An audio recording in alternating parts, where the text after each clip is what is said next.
ரங்கமந்திரம் ச வாசுதேவோ ரங்கேஷயா பிரத்யக்ஷம் பரமம் பதம். இத பூலோக வைகுண்டம்னு கொண்டாடுகிறார்கள். புராண காலத்திலிருந்து தொடங்கி திருவரங்கம் பிரதானமான திவ்யதேசம் என்று மேற்கொண்ட ஆழ்வார்களாலும் ஆச்சாரியர்களாலும் அங்கீகரிக்கப்பட்டு கொண்டாடப்பட்டு வந்த திருத்தலம் இந்த ஸ்ரீரங்கமாகிற திருத்தலம். அதனால திருவேங்கடம் திருவரங்கத்துக்குள்ளே எது முன்பின் என்கிற விசாரத்தாலே லாபமில்லை, ஸ்தாபிச்சிட முடியாது. நீங்க இப்ப திருக்கண்ணபுரத்துக்கு போங்க, இதுக்கு மேல வீடுன்னு பேரு சம்பிரதாயத்திலே, கீழ வீடுன்னு திருக்கண்ணபுரத்தை சொல்லுவார்கள். சபரி பெருமான் சரண்ய முகுந்தனாக உத்பலாவதகே திவ்யே விமானே புஷ்கரேக்ஷணம் சௌரிராஜ மகம் வந்தே சதா சர்வாங்க சுந்தரம் என்று சபரி பெருமானாக சேவை சாதிக்கிறார்.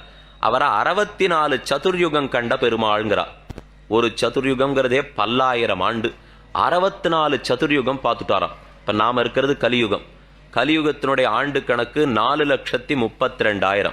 நாம வாழற இந்த ஒரு யுகம் மட்டும் 4,32,000 வருஷம்.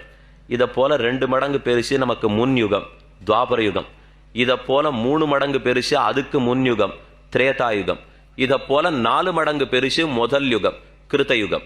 கிருத்த திரேதா துவாபர கலி 4ஐயும் கூட்டினோம்னா 43,20,000 வருஷம். இது ஒரு சதுர்யுகம். இந்த ஒரு சதுர்யுகத்தை போல 64 சதுர்யுகங்களை பார்த்துட்டார் திருக்கண்ணபுர சபரி பெருமாள்ங்கிறார். இப்ப நமக்கு இங்க 64